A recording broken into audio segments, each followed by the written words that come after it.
was wrong with Adrian Broner post-fight saying he won that fight against Pacquiao. Hell no, he did not. He did not win that fight. Pacquiao was all over him. We don't have our own house, we don't have land, we don't have even food. We just, we have to work every day to make money to buy food. What happens when some of the greatest warriors to ever enter a boxing ring all agree on one thing? And what if that one thing is a name, a force of nature, a hurricane in human form, Manny Pacquiao? You see, when legends speak, the world listens. And when legends can't stop talking about how terrifyingly good Manny Pacquiao was in his prime, you know you're dealing with something bigger than just a good fighter. You're dealing with a phenomenon that punched through weight classes like they were made of paper and danced around opponents like a tornado in sneakers. That's Manny P. That's extremely moving. Yes, We're moved. Yeah. Thanks so much. Okay, thank Manny. you. Let's face it, boxing has seen some greats. But when the gloves are hung up and the punches have stopped flying, what truly remains are the stories, the gasps, the awe, the disbelief.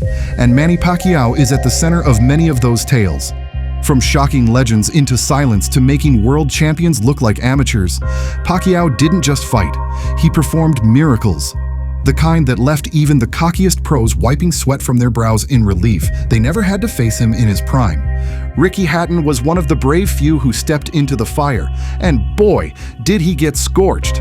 Now, this is a guy who had already fought Floyd Mayweather Jr. and lived to tell the tale, barely. But when he squared up with Manny Pacquiao, it was like watching a man run headfirst into a buzzsaw. Hatton, who prides himself on toughness, couldn't hide the truth.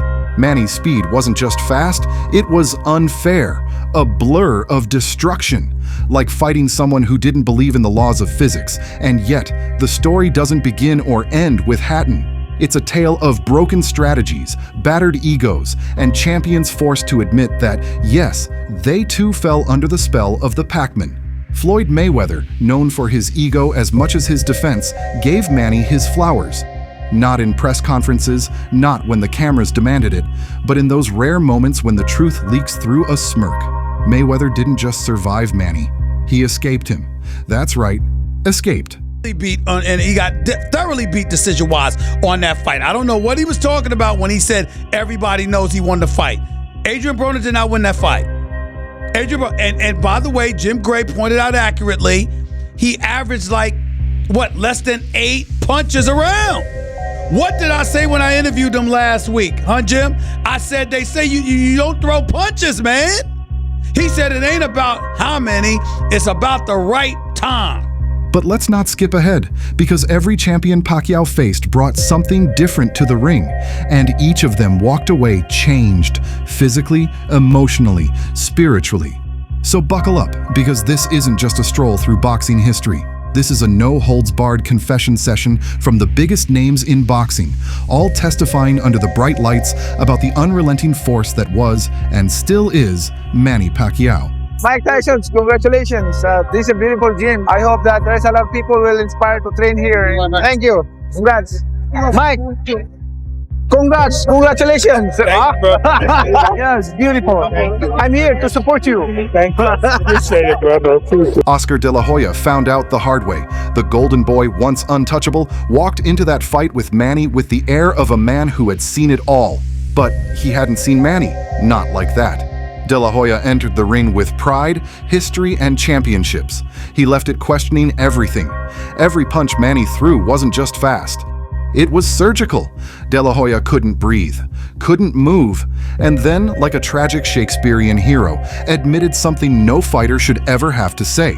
He knew it was over before it started. That fight? That wasn't just a loss. It was an exorcism. Pacquiao didn't just beat De La Hoya. He purged him from relevance.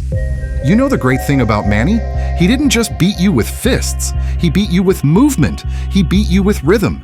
He turned every match into a symphony, and every opponent into a guest conductor being led off a cliff.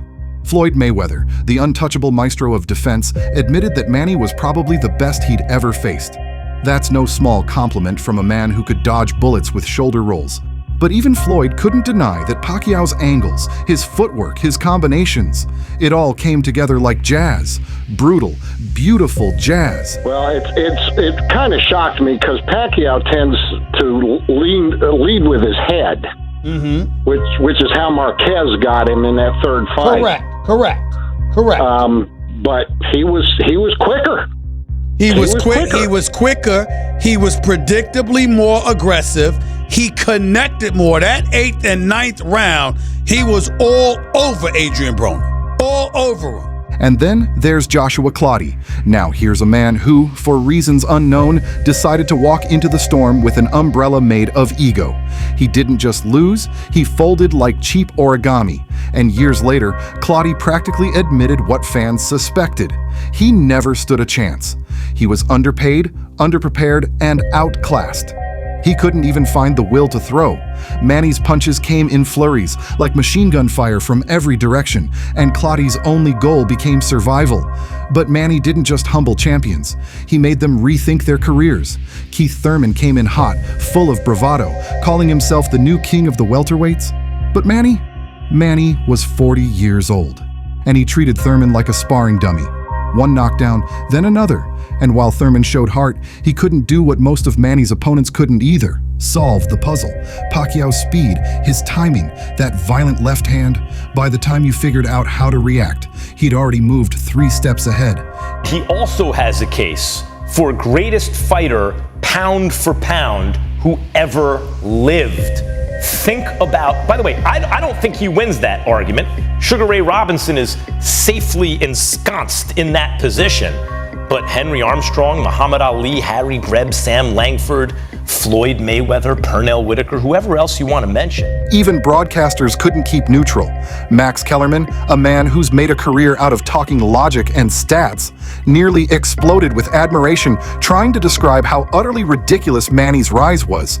From flyweight all the way up to welterweight, winning lineal championships along the way, that's like a chess player winning world titles with every piece on the board. Nobody had done it before. Nobody's done it since. And odds are, nobody ever will. When Robert Garcia, one of the sharpest minds in boxing, compared Pacquiao's 8-division feat to Mayweather's undefeated record, he didn't even flinch. The undefeated record? Impressive, sure. But anyone with a good promoter and a padded resume could get there. 8 divisions, though. That's a gladiator's resume. That's not picking fights. That's fighting everyone, anyone, anywhere, and still walking out with your arms raised. It's about Manny, because I'm sure mentally you prepared as well as physically prepared Shane, but you know. They have shuttles. Yeah, they have shuttles, bro. Just in case. Shane. No, Shane took everything. With Pacquiao. I remember one thing. I remember him wrapping his hands. Pacquiao. Because he wraps his own hands. Yeah. And he kept asking me. Antonio Margarito learned the hard way what happens when you underestimate Pacquiao. He thought his size would matter. He thought being a bigger man meant something. But Manny made him look like a lumbering ox. Punch after punch, round after round, Pacquiao painted his face with leather. By the end of the fight, Margarito wasn't just beaten, he was medically rearranged. Bones shattered, spirit broken, and the idea of size advantage thrown out the window. Mike Tyson, the baddest man on the planet, had no problem calling it like it is. According to him, Pacquiao wasn't just good, he was sensational. The kind of fighter who made you question reality. Because when you watched him fight, it was like watching someone who hacked the rules of boxing and rewrote the code. Even legendary promoter Bob Arum didn't hide his awe. He saw in Manny the same spirit he once saw in Muhammad Ali. Not just in the ring, but outside it. A force that transcended boxing. A personality that lifted nations and punched through politics. A man who, with nothing but fists and a smile, became a hero to millions. At the same time, we have to see that fight. So Pacquiao's peak was just about as good as anyone in history. Now, I'd have favored Mayweather back then. He's the naturally larger fighter. And that's the point. When you talk about pound for pound, if a fighter moves up out of his natural weight class and can still compete with the best who ever did it. What does that mean about the quality of that fighter's prime, pound for pound? Tim Bradley, who faced both Manny and Terrence Crawford, gave us a masterclass in insight. According to him, Manny wasn't just a fast starter, because Pacquiao wasn't just power or speed, he was instinct, a living, breathing reflex machine. He didn't react, he anticipated. While you were throwing your first jab, Manny was landing his third. And let's not forget the subtle psychological warfare. Manny smiled at you, laughed, looked like a choir boy, but then he'd break your ribs with the same fist. That contradiction, the gentleman outside the ring and the demon inside it, left opponents mentally disarmed. They couldn't hate him. And when you can't hate the guy pounding your face, it's a whole different kind of pain.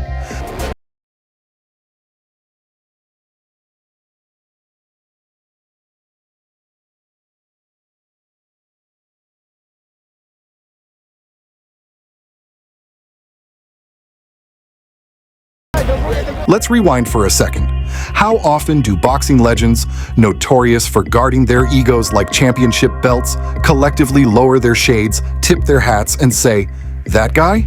Yeah, that guy was built different." You'd think it was once in a generation, but here's the twist. Manny Pacquiao is that generation. Even trainers, grizzled veterans of the corner who've seen hundreds of fighters come and go like seasonal flu, started acting like wide-eyed teenagers whenever Manny entered the gym. The sound of those mitts thudding under Pacquiao's gloves? That wasn't just training. That was jazz. That was chaos with a rhythm. They'd hear it and pause mid-sentence. Conversations about rent or politics would stop dead. Why? Because the Southpaw Symphony was in session. Brandon Rios made Pacquiao look lightning fast, and then when he fought Tim, made him look fast, but not as fast. Now, Tim's not necessarily known as a fast guy. I am. He's gonna have to be a fast guy who's fast. It's all relative. Speed is a relative thing. Did he just say he's faster than me? Oh my gosh. That's hilarious. Opponents knew they were in trouble when their best punch connected flush, and Pacquiao just smiled. You could clock him with an uppercut from Zeus himself, and Pacquiao would bounce on his toes like he just caught a whiff of adobo simmering nearby. You don't fight that kind of man, you just try to survive him. Let's not forget the commentators. These are professionals trained to maintain composure. But during a Pacquiao fight, even the most buttoned-up announcers started sounding like fans in the bleachers. They'd lose track of the round, mispronounce names, shout over each other like kids fighting for the controller. And who could blame them? Watching Manny box was like trying to narrate a wildfire. Everything happened too fast, too dangerously, and too beautifully. And then there's the body movement. Pacquiao didn't just throw punches, he launched missiles with his whole body. His angles were so sharp they needed warning signs. He didn't come straight at you, he zigzagged, darted, weaved like a hummingbird on an energy drink spree. If you blinked, he was behind you. Blink again, and he's already tattooed your jaw with a 4-punch combo. Blink one more time, you're staring up at the ring lights wondering if you just slipped on sweat or got hit by a comet. Tim's fat. He's not really known as a fast guy. It's like, what am I known for, kid? Like, really? Like, really? Fat? Ah, man. He gonna learn November 22nd, what fast is all about. Manny Pacquiao, lightning fast feet, reflexes, angles. And yet, with all that ferocity, he had the face of a man who'd help you fix your flat tire and share a laugh afterward. That was part of the trick. Fighters were prepared to meet a demon in the ring, but instead they got humbled by a smiling tornado with calves made of industrial steel. Trainers tried to prepare for him. Oh, they tried. We're going to train for his speed, they said. We've got a southpaw strategy. But once that bell rang and Pacquiao started zipping around like a caffeine-infused pinball, all that prep work turned into warm-up exercises for a beatdown. Some fighters even tried trash talk. Bad idea. Trash talk requires time to deliver, and by the time they got through their first insult, Pacquiao had already hit them 4 times, switched stances, and winked at their coach. You don't insult the storm, you board up your windows and pray. He definitely is. Good luck to him though, man. Good luck to him. He's faster than me? Really? Are you serious? Jury's faster than me? Are you serious? Come on, man. You gotta be kidding me. You gotta be kidding me, man. You're taller, but not faster. In the history of boxing, very few have aged like fine wine in the ring. Most fighters start collecting damage like old cars collect rust. Not Manny. He adapted. He evolved. He became a smarter, deadlier version of his younger self. In his late 30s, he was outpacing guys 10 years younger and making it look casual, not easy. Casual. Now, some skeptics would say, well, he lost some fights. And yes, because he actually fought killers. While other boxers were padding records like overzealous accountants, Manny was saying, line him up. He didn't run from challenges. He ran into them, face first, gloves swinging, heart thumping like a war drum. Pacquiao didn't duck, he dove. He faced men who had size, reach, youth, and the best science money could buy. And what did he bring? Heart, speed, a grin that said, try me. And when the dust cleared, most of those fighters were left blinking in disbelief, wondering how someone that cheerful just handed them a beating that would echo in their bones for years. I punch so damn hard, you might want to see every step of this to make sure, because you might think I have something as hard as that. But after he wrapped the hands, I held my hand up like this, and he said, in my hand. I said, shit. Had I not seen him wrap that hand, I'd ask him to rewrap that damn thing. Let's not even get started on his balance. Manny could be mid-air, throwing a left hook, pivoting his foot, dodging a jab, and still land with the grace of a gymnast. You can't teach that. That's divine programming. You either have it or you don't. And Pacquiao had it in surplus. He didn't box like he was trying to win rounds. He boxed like he was trying to break physics. The man made science cry. Trainers called it unorthodox. Fans called it miraculous. Opponents called it a blur. And historians, they started etching his name into granite before he even retired. When you look back at the legends, Ali, Tyson, Duran, Sugar Ray, you realize what they had in common: unpredictability, charisma, violence hidden behind poetry.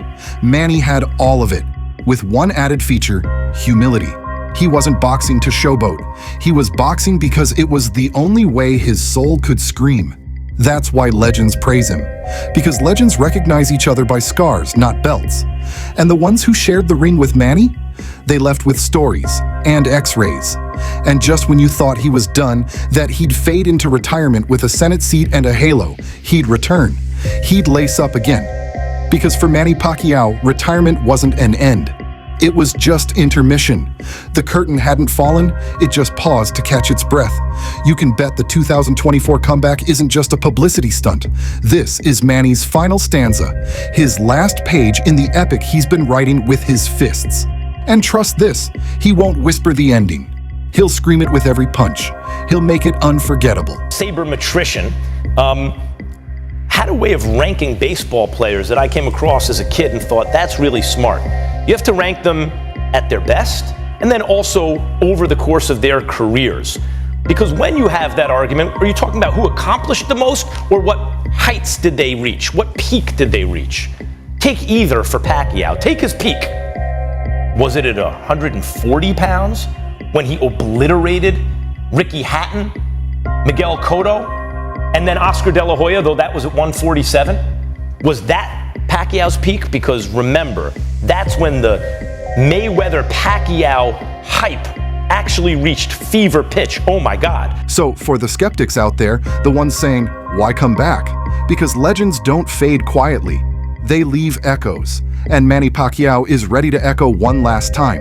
This isn't nostalgia. It's unfinished business. One last symphony for the fans. One last storm for the ring. One last hurricane with gloves. So, whether you've watched every fight since the flyweight days or you just stumbled across this channel, make no mistake. What we're witnessing is historic. A man whose fists wrote chapters in boxing lore is picking up the pen again. And when he steps through those ropes, it won't just be another match. It will be a moment you'll want to remember, a moment you'll tell your grandkids about, a moment when time stood still and Manny Pacquiao started dancing again. Subscribe to the channel so you don't miss the madness. Like the video if you're ready for the comeback of the century, and comment your favorite Pacquiao moment below. We want to hear the war stories. History's not finished yet, and neither is Manny.